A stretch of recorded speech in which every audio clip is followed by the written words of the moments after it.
Hey, what's up, YouTube? Houston here. And for those of you just finding my YouTube channel, welcome. Please remember to hit that subscribe button and that bell. And for those of you that's been following me and supporting me, salute. And for my favorite patrons, always double salute. Now, today's video, we're actually going to be talking about how to build your Experian business credit file. Now, I recently put out a video talking about which lenders actually use Experian Business and that actually report to Experian Business, okay? Now, this here is actually going to show you exactly how to build up your Experian Business credit file. And here's the thing about it.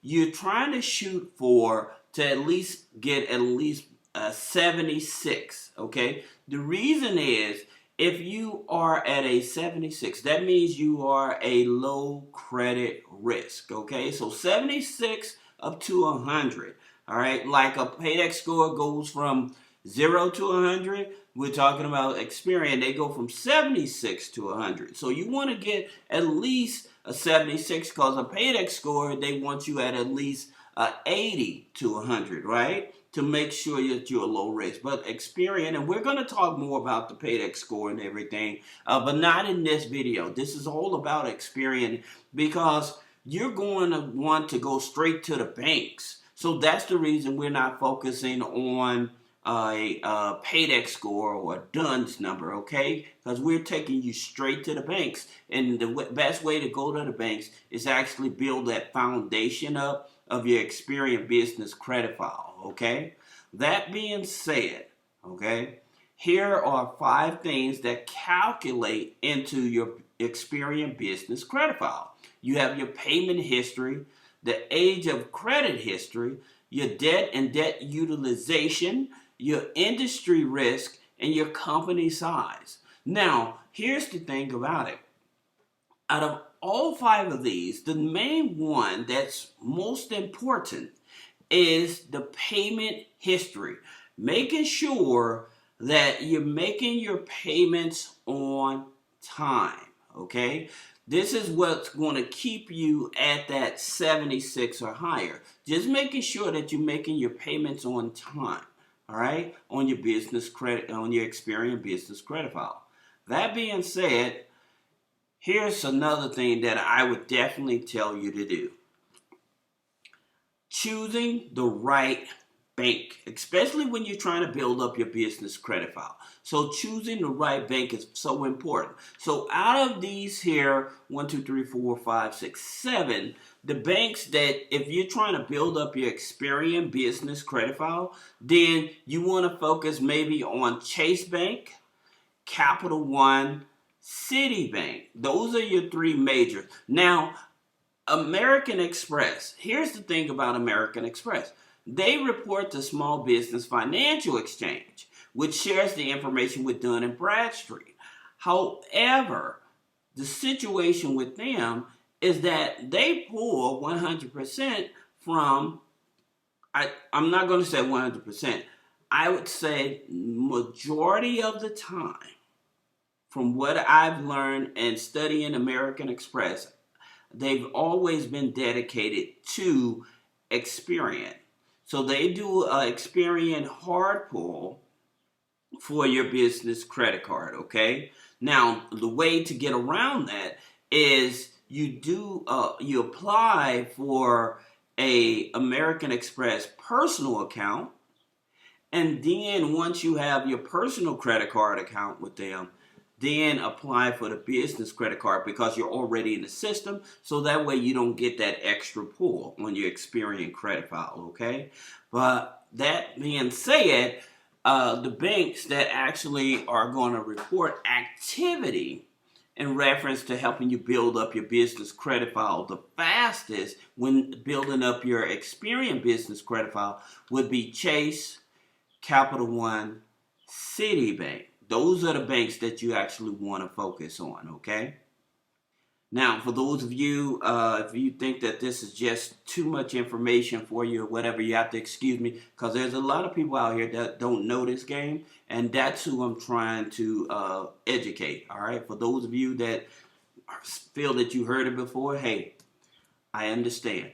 Now, let's talk about net 30s. And many of you guys know that I'm not a big proponent of net 30s. However, in reference to choosing the right net 30s to leverage to make sure that you're positioning yourself to be able to get access to funding, especially when you're trying to leverage your Experian business credit file. Now, for you guys that are listening, if you're getting any value out of my video, can I ask one thing of you all? I really encourage you all to at least, if you're willing to share, give me some positive feedback if you're getting anything or any value out of it. This is something that I'm really trying to reach out to the community. I'm trying to grow the channel and everything.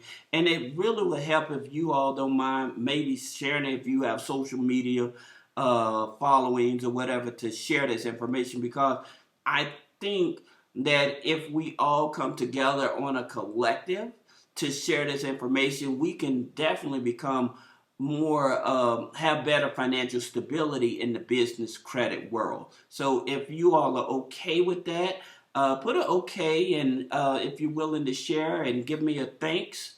We now have the super thanks, so if you're finding any value, I appreciate it. That being said, let's get back to these net 30s because this is very important.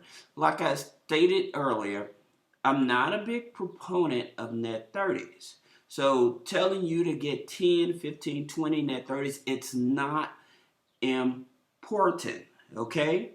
That's not important because I've seen many of clients that had all these net 30s and they've been working on net 30s for 2-3 years and they still haven't got a credit card, right?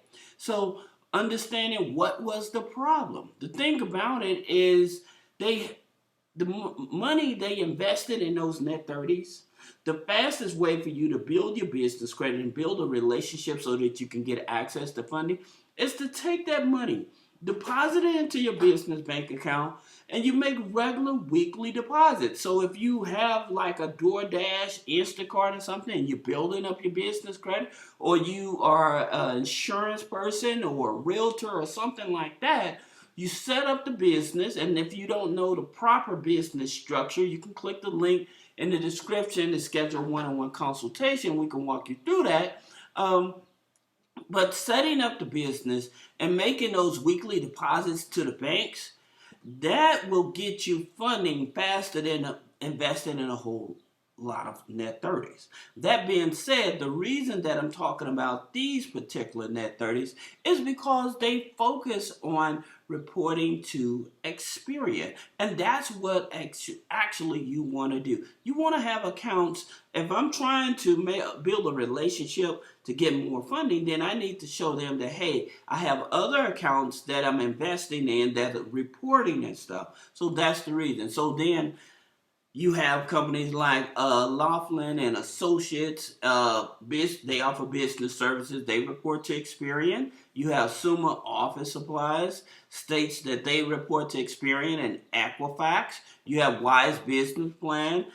They state that they report to Experian, Equifax, and Dun and Bradstreet. You have NAV. They report to Experian, Equifax, and Dun and Bradstreet as well. And then you have Strategic Network Solutions that report to Experian. Okay, so you don't need a whole lot of net 30s in order to build up your business credit file, especially if you're trying to get funding, okay? I would say 4 to 5 of them and you're done. You're done with net 30s, and you can just really focus on, again, with your weekly deposits and stuff to continue on with building that relationship, okay? That being said, let's talk about some of the credit cards that you may want to consider. Now, the Capital One Spark Classic card, especially if you have a low credit score, you have challenging credit, I would definitely tell you that you probably want to get this card. Now, they use FICO 9, okay? I forgot to update this, but they use FICO 9, all right?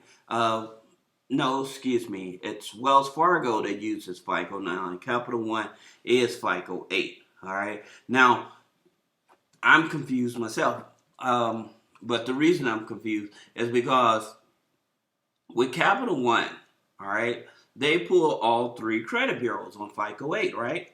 However, they will give you a Vantage 3 score.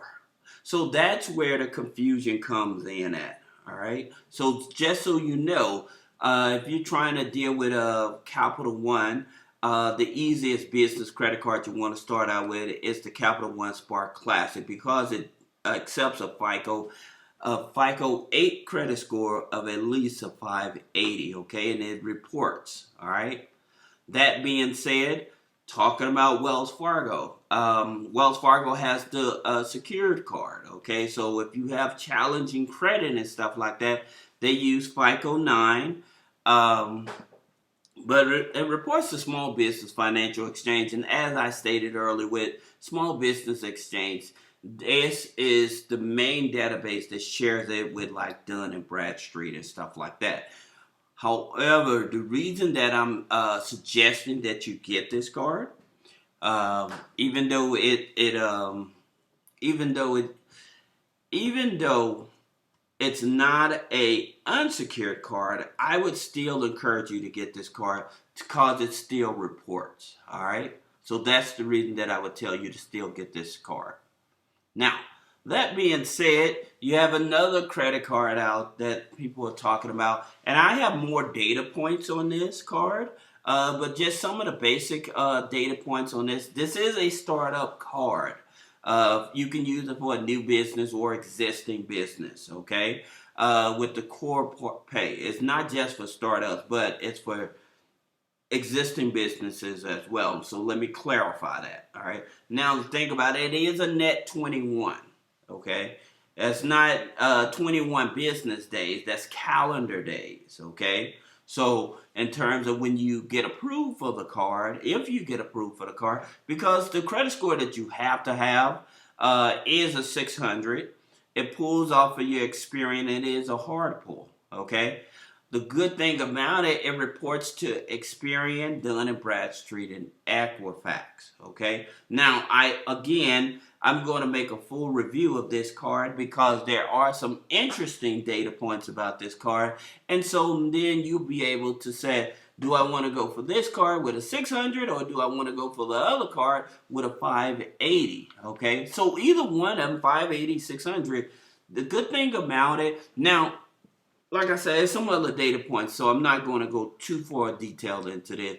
The good thing about it is that it reports. So that's what you want, all right? Now, here's something else that you may want to consider, all right? And this is DIVVY. DIVVY is a soft pull on Experian 9. Now, it reports to Small Business Financial Exchange and Dun & Bradstreet. Now, here's the thing about it that I want you all to understand. For many people, they may not qualify for the DIVVY line of credit, right? But they have a business credit program. Why not join the business credit program if it reports anyway? All right? That's the reason. The reason I'm telling you all to do this because everything that I'm trying to show you is low-hanging fruit up to this point. So that's what you want to do. You want to go for the low-hanging fruit. All right. That being said, Navy Federal. So if you have a personal account with Navy Federal, you can open up a business account. I did make a video talking about the bad NAICS codes for Navy Federal. Okay, so I'll put that link back in the description of the video. But they pull Experian FICO 9. Now, here's the thing about Navy Federal is that they don't report on the business side or the personal side. Okay? So that's one of the things you have to understand. They don't report on the business side or the personal side. So in terms of building up your Experian business credit file, like I said, it is a good card because you can liquidate the card and then say that you have another account or something like that that reports to Experian. Or here's another thing you can do. Use this account if you need like some of those net 30s that I showed you. Get approved for the card and buy some of those net 30s that report to the Experian business credit file as well. So you have your options there. Now, here's one here. It's the First National Bank of Omaha. All right, and it's a FICO 9 score. Um, it sometimes they want you to show proof of income and the Social Security. All right, now it's a soft pull. You can do it with a soft pull. If you accept the card, it is a hard pull. The average credit score on this card is a 670. Okay, and you definitely want to go for the Visa. All right, so this is one of those cards you definitely want to go for the Visa. And another thing about this First National Bank, they have been very popular in giving people larger lines of credit. Okay, so I'm talking about 10 to 15,000. All right, like I said, average credit score is a 670, but hey, if I can get a credit card with a 670, 680, and 10, 15,000, and I need the money, I'll probably shoot for it too. That being said, you have the Capital One tap. The Capital One tap pulls Experian FICO 9, a soft pull. Now, here's the thing about this here card. You do have to show proof of revenue. And once you get approved for the card, they may come back and say, hey, we want to see invoices as well. So if you're one of those individuals that's only putting money into the account, and it's not invoiced or of actual sales or whatever, you're just padding the account or whatever. So you have to keep you have to be careful or keep in mind of that, because they may come back and say, hey, can we see some invoices? If you can't produce those invoices, then they may shut the account down. Okay, so that's one of the things you definitely have to be aware of. Now, you also have another FICO 9 card. It's through another credit union. It's the Nusenda Federal Credit Union. You can join through the New Mexico Wilderness Alliance or La Montanita, excuse me for butchering that, food co-op. And it's for $10 to register, but you can definitely get access to their business credit card as well. All right. Now, for those of you that may have questions about building up your business credit, getting business credit funding, more personal credit funding, or removing negative items off of your personal credit, click the link in the description. Thank you.